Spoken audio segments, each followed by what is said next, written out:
자, 인사드리겠습니다. 안녕하세요. 예, 반갑습니다. 오늘은 이제 지난 시간에 이어서요, 2021년도 2회 전기기사, 전기설비 기술기준 한번 또 이제 해설해 보도록 하겠습니다. 지난 회차에서도 이제 말씀드렸듯이요, 이제 새로운 그 기준들이 반영이 됐고요. 보통은 제가 볼 때 요즘에 보면은 한 5문제 정도, 이제 추세 자체가 좀 그런 것 같아요. 이제, 좀 있으면 이제 CBT로 또 바뀌기 때문에 예측하기가 어려운데, 지금까지는 한 5문제 정도가 이제 신출 문제가 나오죠. 그래서, 기술 기준이 이제 좀 쉽지는 않죠. 예, 그래서 다른 쪽에서 좀 힘을 내주시는 게 좀 좋을 것 같아요. 그렇다고 해서 뭐 너무 그게 이제 신출 문제가 한꺼번에 이제 한 회에 많이 튀어나오는 건 아니니까 뭐 그 정도로 부담을 갖지 마시고요. 자, 첫 번째가 이제 보면 2회죠. 이제 81번이 되겠습니다. 81번.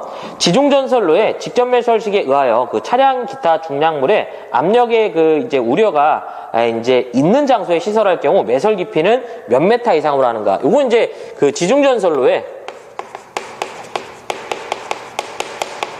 우리 지중전선로의 매설 방법이 되겠습니다. 자, 지중전선로의 그 전선을 매설하는 방법이죠. 일단 우리 지중전선로에는 무슨 전선을 사용한다? 케이블을 사용하는 건 이제 좀 기억을 해주시고요. 매설 방법이 크게 3가지가 있습니다. 첫 번째가 뭐가 되냐면 바로 직접 매설식이 됩니다. 두 번째가 뭐가 되냐면 관로식이 되고요. 세 번째가 뭐가 되냐면 암거식이 되겠습니다. 그래서 시험 문제에서는요, 이 종류가 아닌 걸로도 이제 물어보기 때문에 좀 기억 좀 해주시고요. 이 부분은 나중에 이제 실기에서도 물어보니까 좀 정리를 좀 하셨으면 좋겠어요.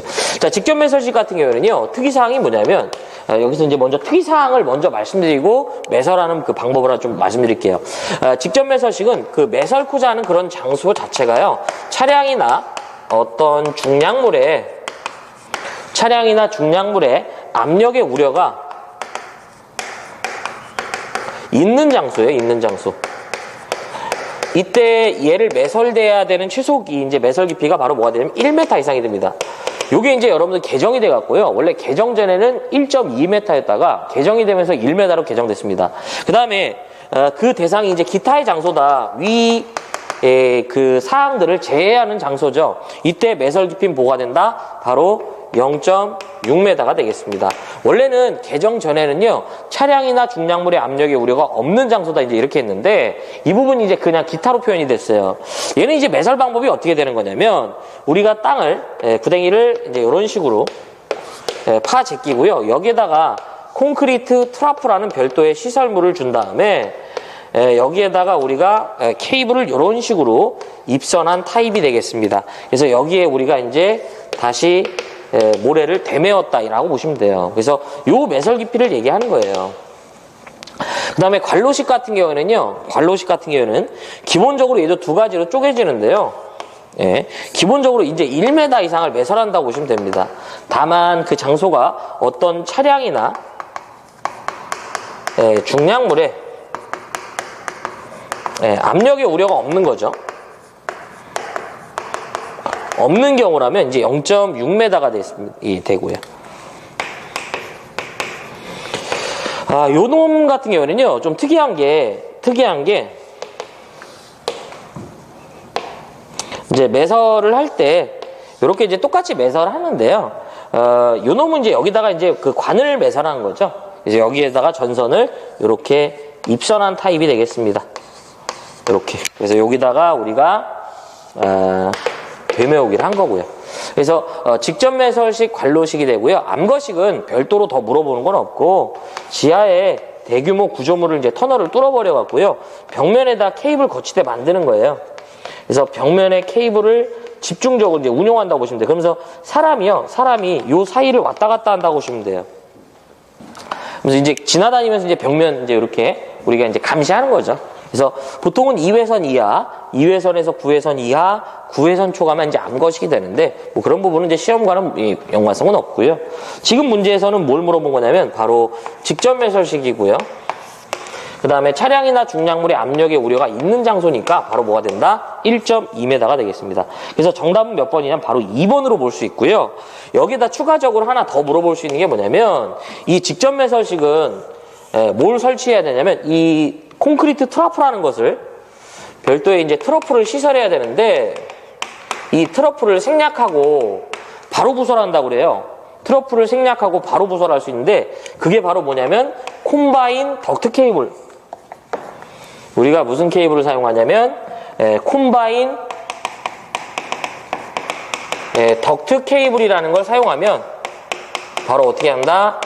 요 콘크리트 트러플을 생략할 수 있다. 이런 뜻이에요. 그래서 정답은 어쨌든 2번이 되겠습니다. 그래서 요 정도까지만 정리하시면 된다. 넘어가 보겠습니다. 82번인데요.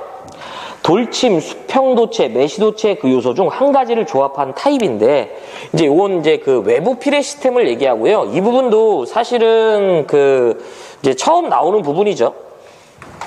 네, 이제 요런 거는 여러분들이 저는 개인적으로 이제 좀 이해했으면 합니다.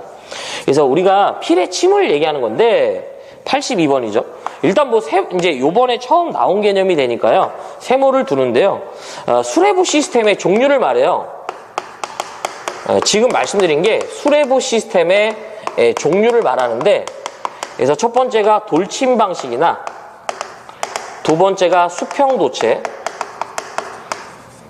그 다음에 세 번째가 뭐가 된다? 메시도체가 됩니다.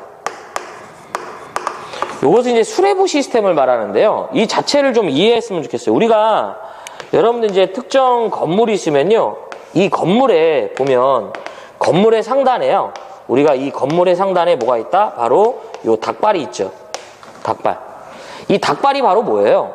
이제 돌침 방식이에요. 그래서 뇌가 직격했을 때 뭐예요? 닭발 맞고 어떻게 해야 돼요? 대지로 이렇게 방전되도록 우리가 하고 있는 거죠. 그래서 뇌를 수신하는 부, 이 피레침을 구성하는 설비는 첫 번째가 뭐가 있다? 바로 수레부가 있는 거죠.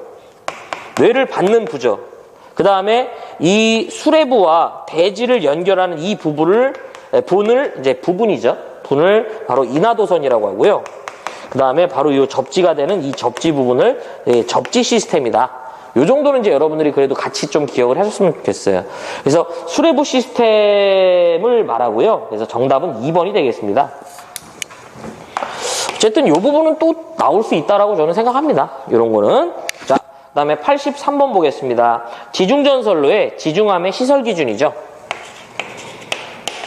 지중함의 시설 기준이다. 이것도 이제 세 가지만 기억하시면 돼. 지중함의 시설 기준이다. 첫 번째가 별도의 조명 및 세척 장치가 불필요합니다. 별도의 조명 및 세척 장치가 불필요한데도 불구하고요. 필요하다고 나와요. 두 번째가요. 이 지중함의 크기를 물어보면 그냥 1m 3승이다. 크기를 물어보면 1m 3승만 기억하시기 바래요. 크기를 물어보면. 그 다음에 세 번째가요. 이게 이제 사실 크기가 1m 3승부터는 어떤 가스나 이런 방산할 수 있는 장치 이렇게 두어야 된다. 그런 거지만 그냥 크기 이 자체를 물어보기 때문에 우리는 크기 보고 가는 겁니다. 그 다음에 세 번째가요. 그 안에 물이 고이는 부분이 제거되는 구조여야 돼요. 요 정도만 여러분들이 보시기 바래요. 나머지는 솔직히 그닥이죠. 자, 가보겠습니다. 지중전선로에 뭐가 된다? 바로 지중함의 시설 기준으로요. 옳지 않은 거예요. 자, 1번. 벌써 틀렸어. 조명 및 세척 장치가 어떻게 해야 된다? 가능한 장치를 하도록 할 것인데요. 불필요합니다. 이미 1번이 나가리죠. 나머지 부분은 사실 다 맞는 얘기예요. 그래서 정답이 되는 것들이 이제 이런 것들이고요. 그래서 정답은 1번이 되겠습니다. 84번인데요. 이것도 제 개인적으로는 사실 이게 욕심이 없는 문제고요. 개정된 부분에 그 전기철도 관련된 문제입니다. 전기적인 부식이죠. 부식에 대한 그 대책으로서 매설 금속 채측에서 누설 전류에 의한 전식의 피해가 예상되는 곳에서요. 고려되어야 될 방법으로 틀린 건데요.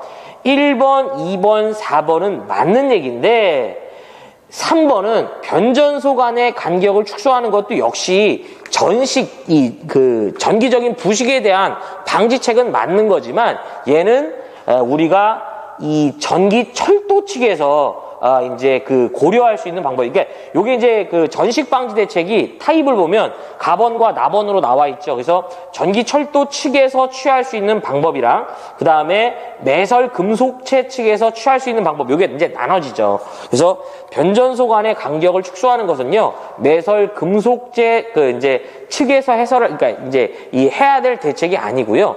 이제 전원 라인에서, 즉 변전소, 즉 전기 철도 측에서 할 수 있는 대책이 된다. 그래서 정답은 몇 번이냐면 이제 3번인데 이것도 뭐 이제 처음 나온 부분이라서 뭐 제가 어떻게 할 수 있는 부분이 없어요.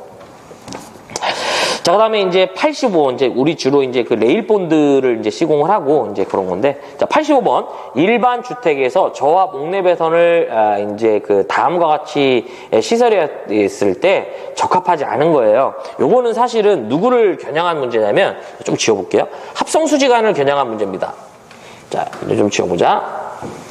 합성수지관은 4가지 정도만 기억하시면 됩니다. 이제 거기 보시면 85번이죠. 예, 합성수지관의 시설이 되겠습니다.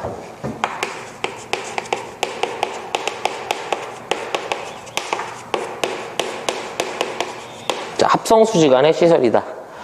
첫 번째가요, 그 내부에 넣는 전선의 단면적을 물어보는데요. 예, 그 내부에 넣을 수 있는 전선의 단면적은 10스퀘어 이하일 것, 요거 일단 기억해 주시고요. 두 번째가요, 이 전선의 그 이제 접속 시에 그 내부에 우리가 접속점을 만들면 안 됩니다. 네. 그 다음에 세 번째가요, 관과 관, 그 다음에 관과 박스를 삽입 시에 그 삽입 깊이는요, 관 바깥지름에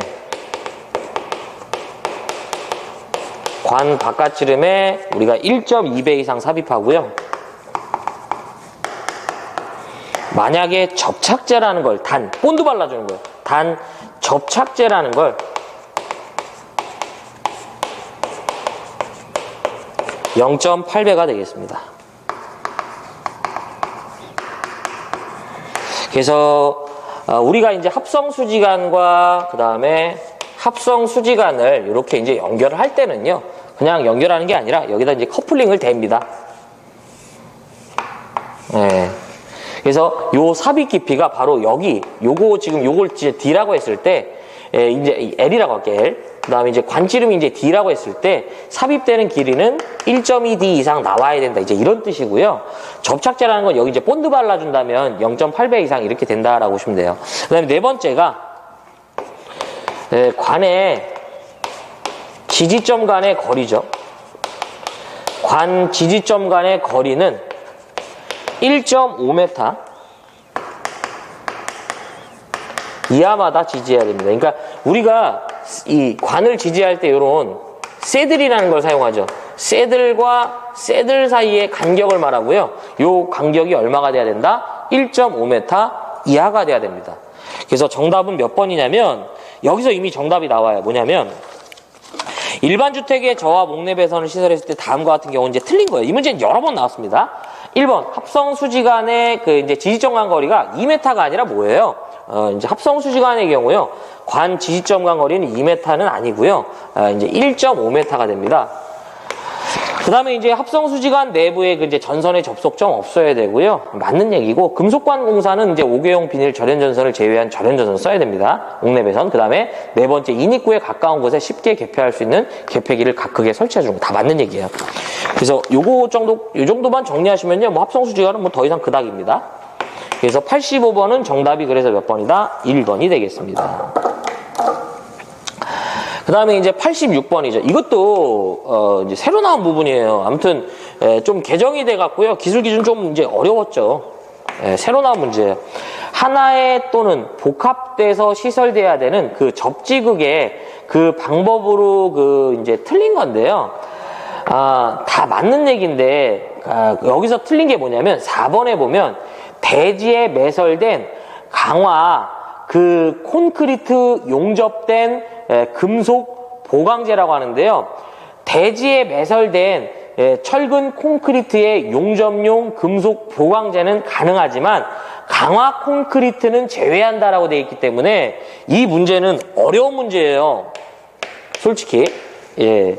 그래서 정답은 몇 번이냐면 4번인데요. 제 개인적으로 솔직히 말해서 욕심이 없는 문제죠. 이런 문제는 솔직히 뭐 그냥 정말 본다면 접지극의 시설에서 이제 틀린 거 물어보면 그냥 이제 강화 콘크리트 요거 하나만 보고 가는 수밖에 없습니다.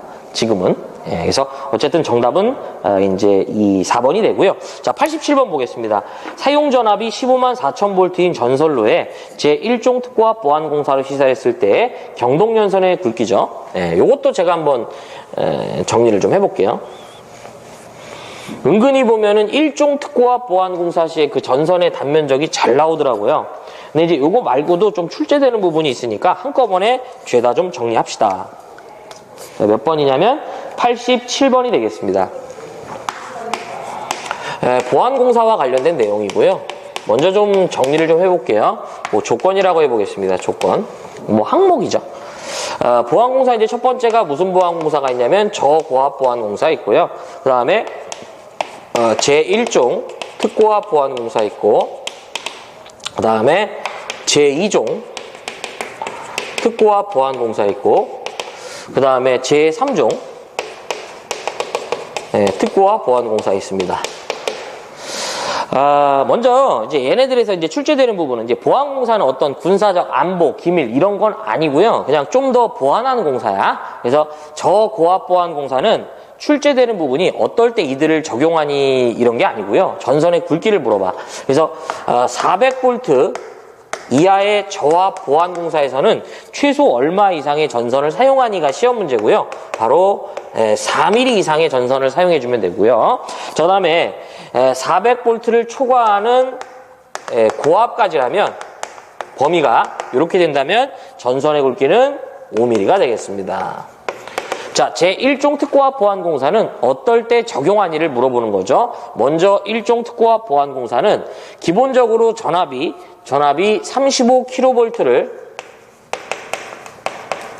초과하는 전선로로서 몇 차 접근 상태? 바로 2차 접근 상태로 시설되는 경우를 말합니다. 자, 그 다음에 제2종 특고압 보완공사인데요. 기본적으로 전압이 35kV 이하가 됩니다. 기본적으로 전압이 35kV 이하고요. 몇 차 접근 상태로 시설된다? 바로 2차 접근 상태로 시설되는 경우를 말하죠. 그래서 우리가 2차 접근 상태는 어떤 대상물과 전력선이 3m 미만으로 접근할 경우를 말하는 거죠. 자, 그다음에 요거 같은 경우에는요. 그냥 특고압이고 전압이 없어요. 전압이 없는데 2차 접근 상태래. 그렇게 물어봐도 우리가 2종 특고압 보완공사라고 보시면 되고요. 드물게 이 목주의 안전율도 시험 문제화가 되니까 목주의 안전율은 2가 되겠습니다. 자, 다음에 3종 특고압 보완공사인데요. 기본적으로 전압이 뭐가 된다?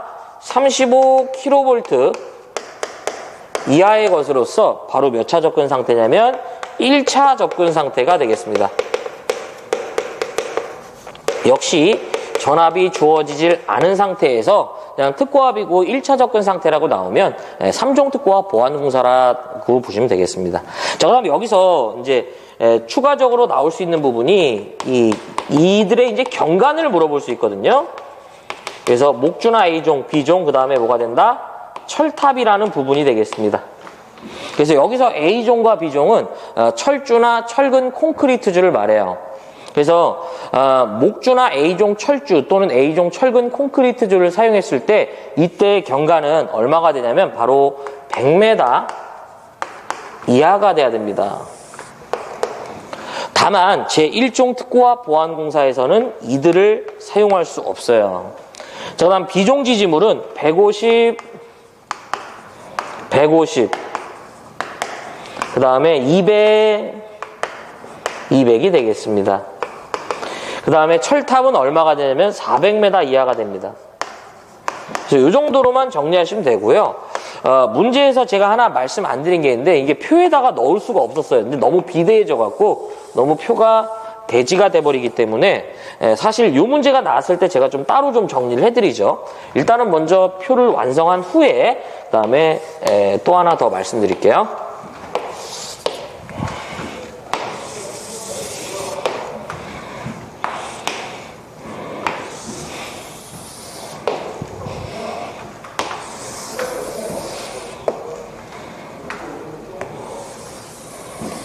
이렇게. 자, 여기서 제1종 특고합 보완공사에 대한 부분에서 추가적으로 물어보는 게 바로 전선의 단면적을 물어봅니다.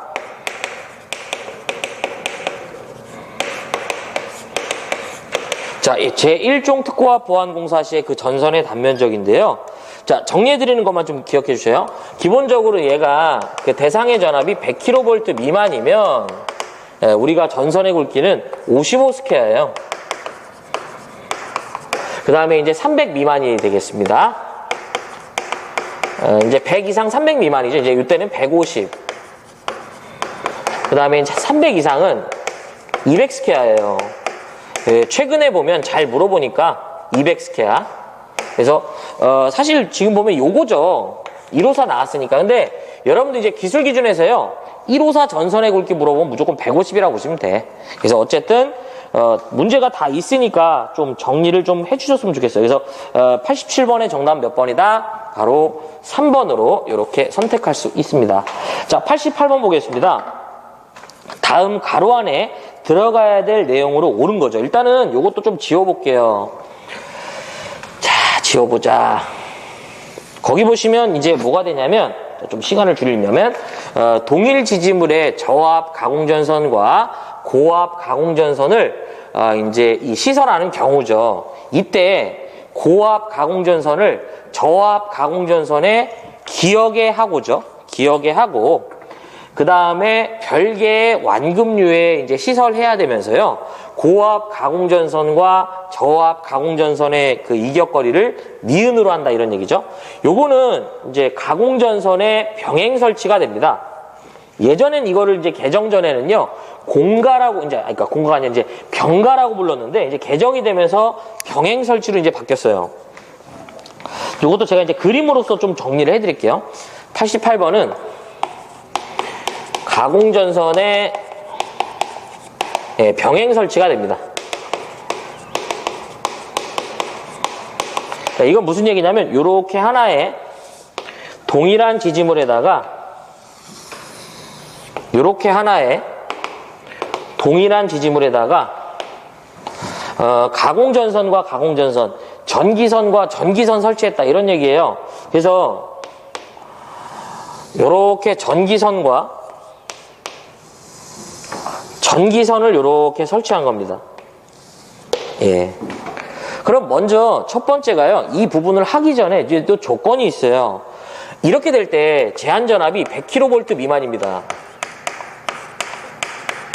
그리고 여기서 이제 이 지지물에 대해서 물어보면 목줄은 안 돼요. 그 다음에 보완공사 물어보면 정답은 제2종 특고합 보완공사라고 보시면 되고요.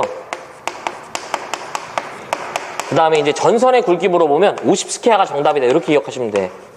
여기 좀 경우에 따라 달라지는 건데 이제 아주 답으로 좀 그 특화됐다고 보시면 됩니다. 자, 그럼 첫 번째가 뭐냐면요. 기본적으로 저압 가공전선과 고압 가공전선을 병행 설치한 거죠. 이제 문제처럼. 그러면 양 전선을 설치할 때 당연히 뭐예요? 지금 물어본 건 이 고압 가공전선의 위치는 저압 가공전선에 어디로 해야 돼요? 위로 두는 게 맞는 거죠. 그러니까 첫 번째 기억 위에서 정답은 1번과 2번이 나가리가 되죠. 여기서. 그 다음에 양 전선에 이제 별개의 완급류를 매달아 주고요. 이 양 전선의 최소 이격거리는 기본적으로 0.5m 이상을 이격시켜 준다고 보시면 되고요. 다만 전선이 어떤 케이블이라는 언급이 있다면 0.3m가 되겠습니다.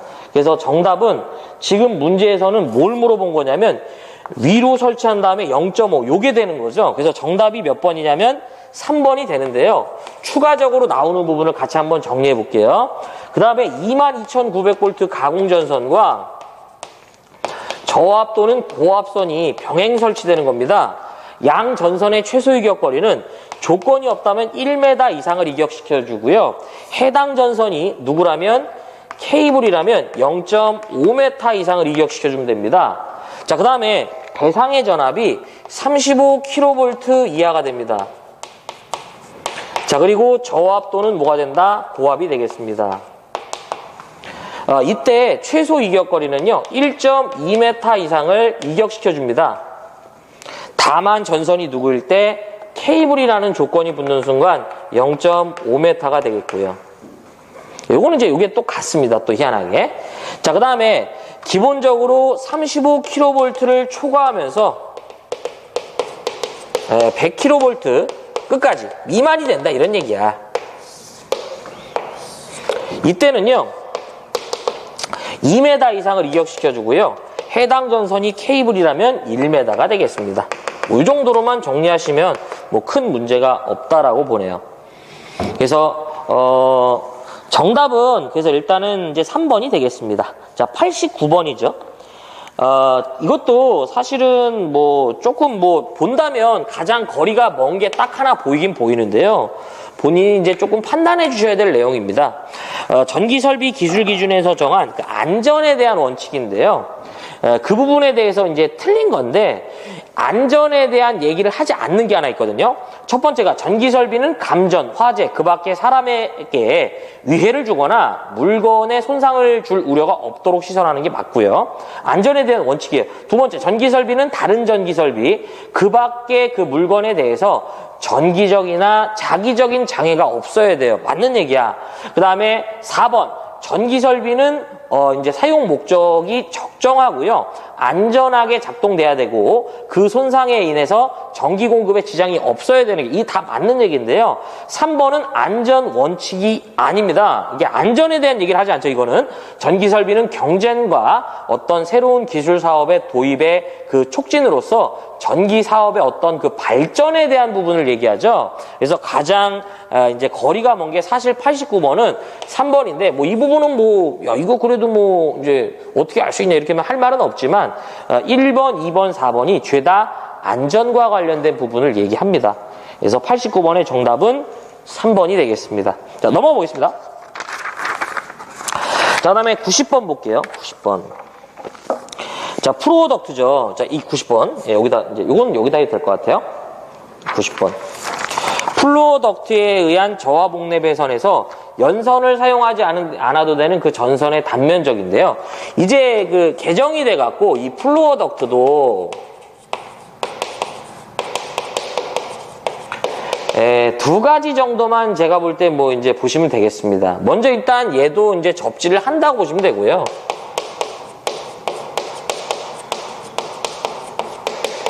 그 다음에 이제 요거 하나 보시고요. 이게 요거 지금 문제 물어본 거 요거 이 플루어 덕트 내에 넣을 수 있는 그 전선의 단면적에 대해서는요.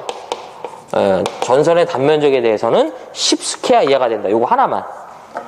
원래 이제 연선일 것인데 동선의 경우는 10스퀘어 이하일 것인데 그냥 그 자체를 물어보질 않고 요 단면적의 그 굵기만 물어보니까 10 이하가 돼야죠. 그래서 정답은 뭐가 된다? 바로 이제 이 4번이죠. 4번. 이거 하나밖에 없어요. 몇몇 나오던 게 있는데 이제 삭제돼 갖고요. 요거 하나. 플루어덕트에서는 전선의 이제 단면적. 예, 요거 하나. 자, 그 다음에 이제 그 91번. 요것도 새로 나온 문제가 되고요. 풍력 터빈의 그 설비의 손상을 방지하기 위한 계측 장치인데요. 제가 이제 그 1회차 때 계측 장치 얘기하면서 이 VIP 온도를 얘기했었거든요. 사실 이 문제는 그게 안 통하죠. 근데 기본적으로 조금만 상식이 있으면 좀 볼 수 있는 게 있어요. 풍력, 아무래도 이제 이 풍력 발전기를 그 회전시켜주는 매체, 풍차를 얘기하죠. 이 운전 상태에 대한 계측인데요.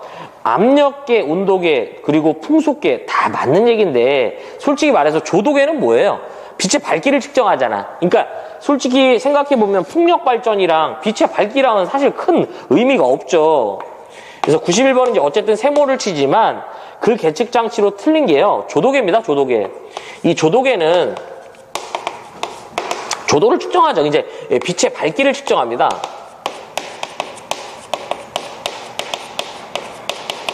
네, 그래서 풍력 발전과는 사실 거리가 있죠. 네. 자, 그 다음에 이제 92번. 요것도 이제 전압의 종별 나왔죠. 자, 전압의 구분이죠.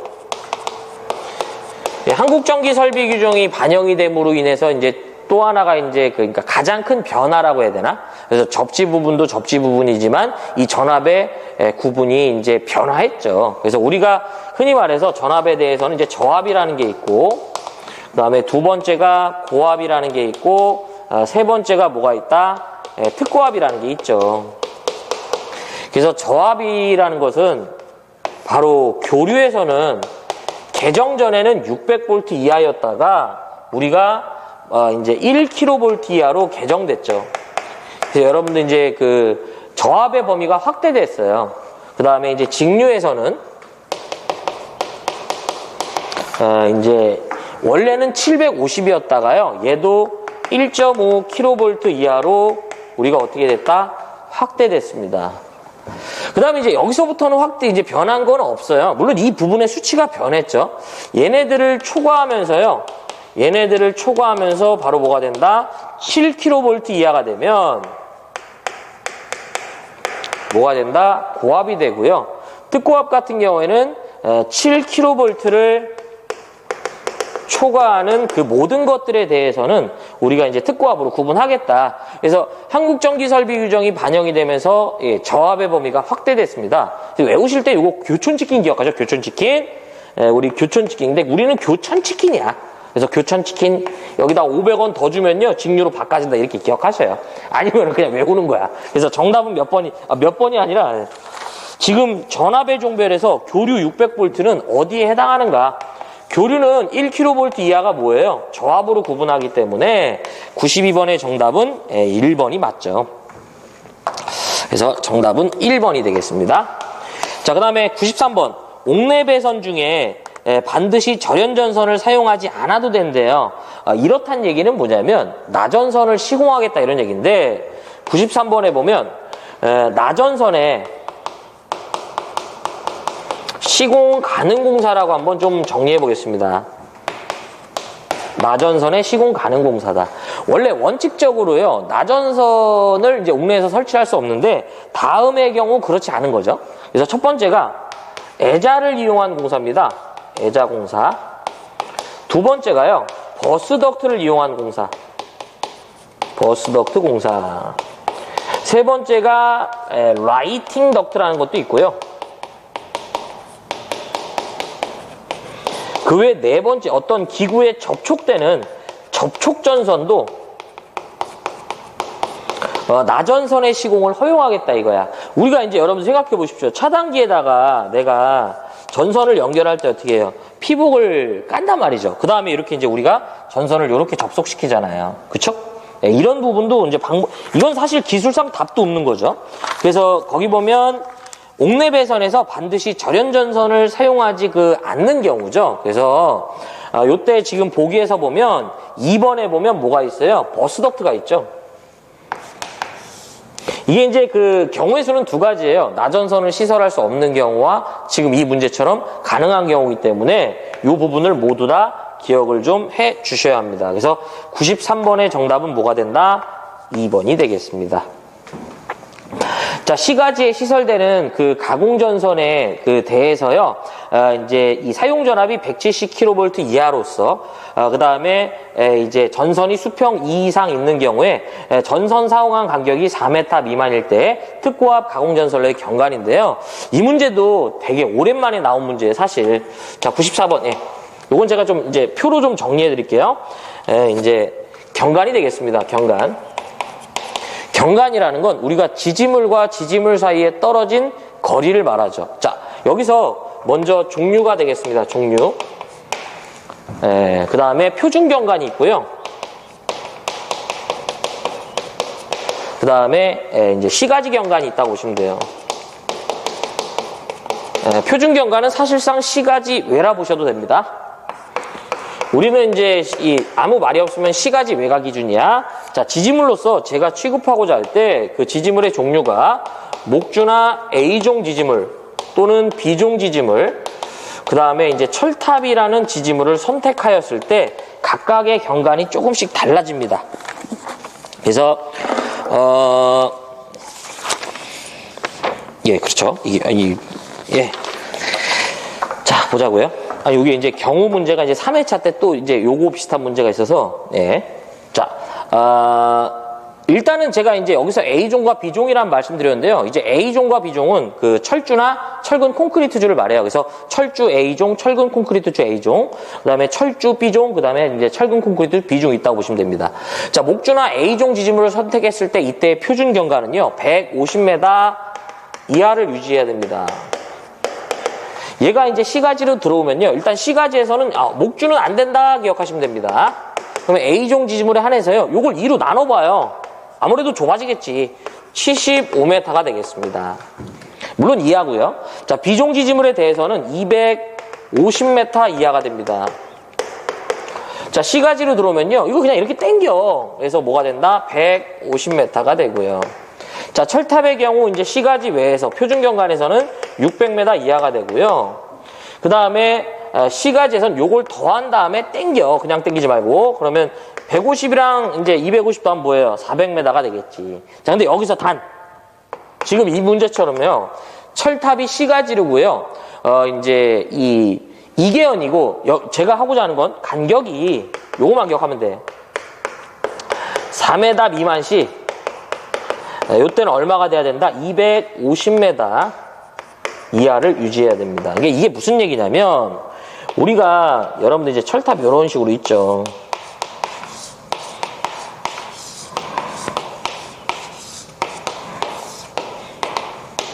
우리 여기다 이제 애자를 이렇게 장치한단 말이에요. 여기서 말하는 이제 요 간격을 얘기하는 거죠.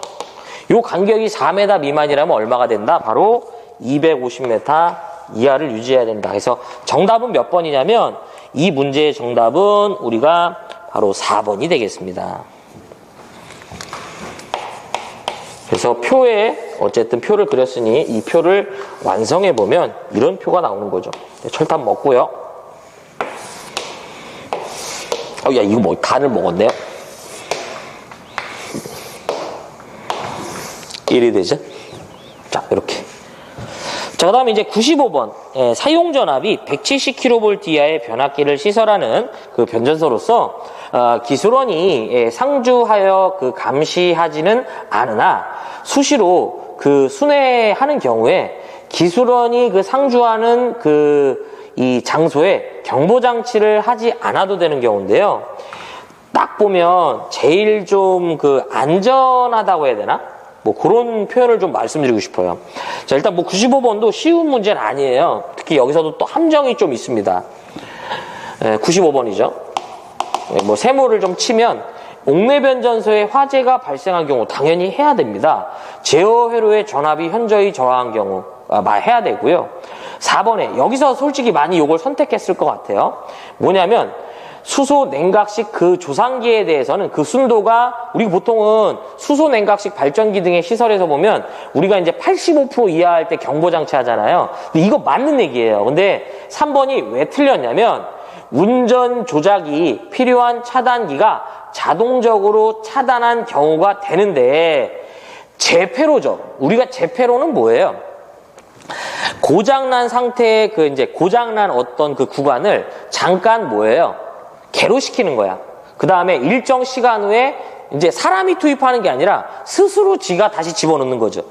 그래서 이런 걸 우리가 리클로징, 재폐로라고 하는 건데, 문제는 사실 이제 이렇게 됐을 때, 우리가 사고는 순시사고랑 영구사고가 있거든요. 그러니까 순시사고는 뭐예요? 순간적으로 난 사고. 보통은 뇌에 기인한 거죠. 순간적으로 뇌에 의한 사고인데요. 특히 송전 같은 경우에는 이제 대부분 사고가 이제 뇌에 의한 사고가 많다 보니까 고장난 구간을 잠깐 열었다가 다시 재투입하면 스스로 그 사고가 해결되는 경우가 많죠. 이게 뭐 단상재폐로, 삼상재폐로, 다상재폐로 이런 것들이 있는데요. 어쨌든 이 뒤에 재폐로한 경우가 없었다면 모를까, 재패로한 경우가 있다면 제외되기 때문에 95번의 정답은 3번이 됩니다. 어쨌든 뭐 쉬운 문제는 아니었다라고 말씀드리고 싶고요. 자, 96번 보겠습니다. 특고압 거기 보시면 탄행식 변압기에 냉각장치에 뭐가 생겼다? 고장이 생겼답니다. 이에 대해서 어떤 보호장치를 해야 되니? 라고 물어보네요. 그래서 특고압 변압기에 보호장치가 됩니다.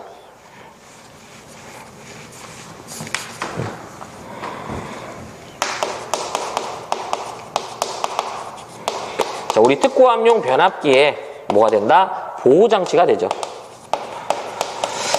먼저 말씀드리고 싶은 거는 이 부분은 사실은 이제 내부 고장을 겨냥한 겁니다. 내부 고장. 우리 고장도 이제 내부 고장이 있고 외부 고장이 있어요. 그래서 이렇게 이제 좀 구분해 주는 거는 좀 뭐라고 해야 되나 이제 오동작 이런 부분을 좀 줄이려고자 하는 거죠. 만약에 그들의 용량이요 5000 kVA 이상이 되고요. 그 다음에 10,000 kVA 미만이 되면 바로 내부 고장이 발생했을 때 어떤 보호 장치가 이제 있어야 되냐 이건데 이때는 경보 장치나 또는 자동 차단 장치가 되겠습니다.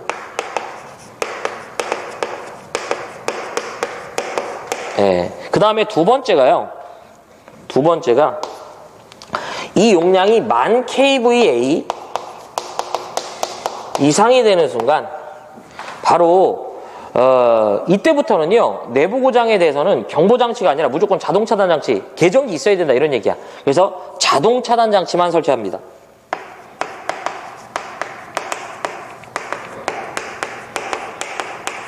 그러니까 경보장 요때는 둘 다 설치하는 게 아니라 둘 중 하나만 있으면 돼 이런 얘기예요. 근데 요때는 자동 차단 장치만 와야 된다 이런 얘기고요. 그 다음에 세 번째가 탄행식이죠. 이 탄행식 변압기에 냉각장치에 고장 우려가 있다. 이제 고장 시에 우리는 어떤 보호장치가 있어야 되냐 이거죠. 바로 뭐가 된다? 경보장치가 필요합니다. 우리 변압기는 잔행식이 있고 탄행식이 있다고 보시면 돼요. 그래서 여기서 말하는 잔행식은 그냥 외부 공기로 스스로 냉각하는 거지만 탄행식은 뭐예요? 풍냉식이라든지 별도의 순행식 같은 외부에서 이 매체들을 식혀주는 매체가 존재한다 이거죠.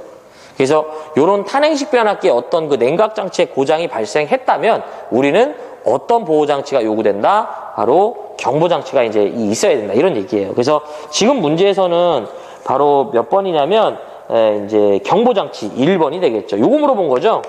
탄행식 변압기의 냉각장치의 고장에 대해서 우리는 어떤 보호장치를 할 수 있는가? 바로 경보장치를 설치할 수 있죠. 그래서 96번의 정답은 1번이 되겠습니다.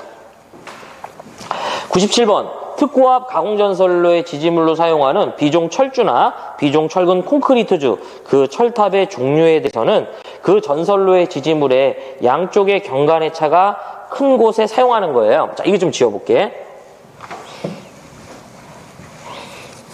자, 철탑의 종류가 되는데요. 이 부분은 실기와도 좀 연계가 되기 때문에 좀 정리를 좀 했으면 합니다.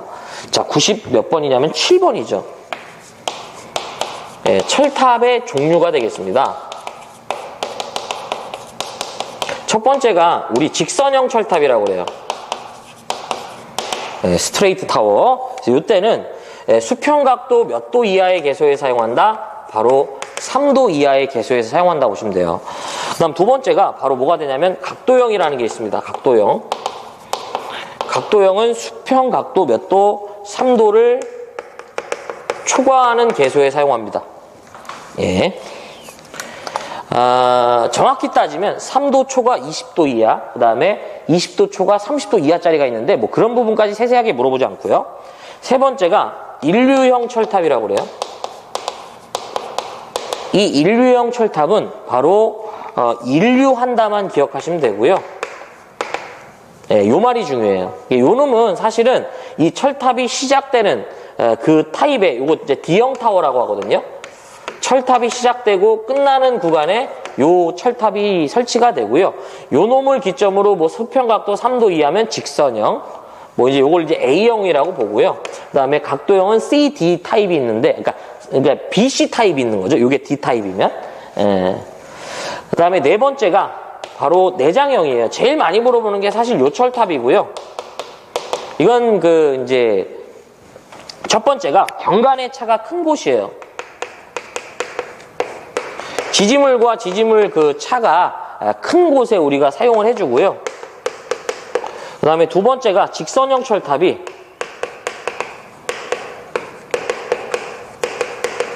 이 직선형 철탑이요. 연속해서 10기 이상이 되면요. 10기 이하마다 1기씩 건설합니다. 설치. 그 다음에 추가적으로 불평형 장력이 지나치게 가해진대요. 예, 불평형 장력이 지나치게 가해진답니다. 그 다음에 다섯 번째가 보강형이 되겠습니다. 이게 전선로의 직선 부분을 보강한다고 하는데, 추가적으로 요건 이형 타워라고 하는데, 이건 또 형별을 주진 않아요. 그래서, 철탑의 종류 5가지를 쓰라고 하는 문제가 있기 때문에, 실기 가서, 이렇게 좀 정리해 주시고요. 나머지는 이 정도만 기억하면 돼요. 직선형은 3도 이하, 각도형은 3도 초과, 인류형은 인류, 내장형은 경관의 차가 큰 곳, 그 다음에 직선형, 이제 이 내장형 같은 경우에는 직선형 철탑이 연속해서 10기 이상 되면 10기 이하마다 1기씩 건설한다는 거. 이 정도. 불평형 장력이라. 문제에서 지금 물어본 거 이거죠. 양쪽의 경관의 차가 큰 곳. 뭐예요? 내장형 철탑이다. 정답은 3번이 되겠네요. 네. 자, 다음 98번 보겠습니다. 이 문제도 은근히 보면은 근래에 좀 잘 문서상으로 이제 나왔었던 것 같아요. 좀 생각만 있으면 좀 어려운 문제는 아니었어요. 아파트 세대의 욕실에 비대용 콘센트를 하는 건데 다음에 시설 방법 중 적합하지 않은 겁니다. 사실 98번은 제가 쓰진 않을게요. 우리가 지금 콘센트는 대부분요, 뭐가 있냐면 접지극이 있습니다. 거기 보면 이제 1번에 보면 콘센트는 접지극이 없는 걸 쓴다는데, 여러분들 보면 우리가 콘센트에 예전에 언제부턴가 보면은 여기에 이런 식으로요, 요렇게 금속 쇠부지가 이런 식으로 나오는 경우가 있죠. 예, 그게 이제 접지극 부지가 되고요. 역할이 뭐냐면, 혹여 이제 콘센트에서 이제 누전이 됐을 때 누전 차단기를 빨리 동작하고자 하는 겁니다. 목적 자체가. 그래서 거기 보면 1번이 잘못됐고요. 나머지는 죄다 맞는 얘기예요. 예, 그래서 이 비대용 콘센트에 대해서 물어보면 이 문제가 거의 대부분 여기서 위치가 바뀌거든요. 특별히 나온 건 없는데, 일단은 여기서 근데 여러분들 하나는 좀 알고 계시면 좋은 게 4번에 보면 이 어떤 물기나 습기를 취급하는 장소에, 즉 욕실이죠. 우리가 이제 누전 차단기를 설치할 때 이 누전 차단기의 전격 잘 물어보거든요. 전격 감도 전류 15mA 이하로서 동작 시간 몇 초? 0.03초 이하가 된다는 거. 그거 좀 기억을 좀 해주셨으면 좋겠어요. 같이. 자, 다음에 99번 가겠습니다. 고압 가공전선로에, 어쨌든 이제 98번은 이제 1번이고요.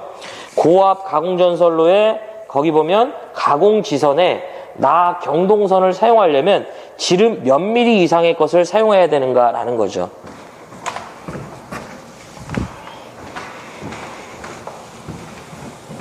자, 몇 번이냐면 99번이 되겠습니다.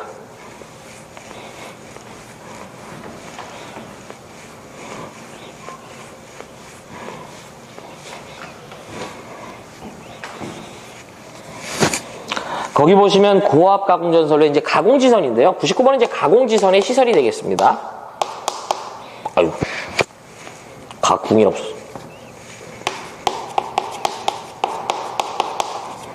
자, 가공지선의 이제 시설 기준이죠. 그래서 우리가 보면 이 지지물에 보면요, 이렇게 이제 완금이 있고, 우리 이제 애자가 이렇게 이제 있고, 전선이 이렇게 있죠. 잘 보면요, 여기 지금 위에 꽃갈콘이 하나 있고요. 이 꽃갈콘 위로 추가적으로 이제 전선이 하나 지나가죠. 이 전선의 역할이 뭐예요? 이제 이게 이제 가공지선인데 바로 뭐예요? 뇌경이 됐을 때 이 아래에 있는 전선로를 보호하죠. 그래서 이 가공지선 같은 경우에는 기술 기준에서는요, 얘에 대한 어떤 얘가 하는 역할 이런 걸 물어보는 건 아니고요. 단지 굵기만 물어보는데 첫 번째가 만약에 대상이 고압이다 이거예요. 그러니까 이 가공지선 아래에 가선된 전선이 고압일 때 얼마 이상의 전선을 써야 되니? 라는 거예요. 바로 4mm 이상의 나경동선을 쓰고요. 두 번째가 특고압일 때에는 바로 뭐가 된다? 5mm가 되겠습니다. 예. 두 가지밖에 물어보는 개념이 없고요. 근데 하나 알고 계셔야 되는 게, 이제 이건 제 건 아니지만 얘는 이제 뇌 차폐 이제 역할이 있고요. 뇌 보호 역할이 있으면서 바로 뭐냐면 그 전력에서 보면 얘 역할이 이제 이 차폐선의 역할을 경감하기 때문에 유도장의 경감 능력도 있어요. 그래서 이거는 기술 기준에서 물어보지는 않지만, 예.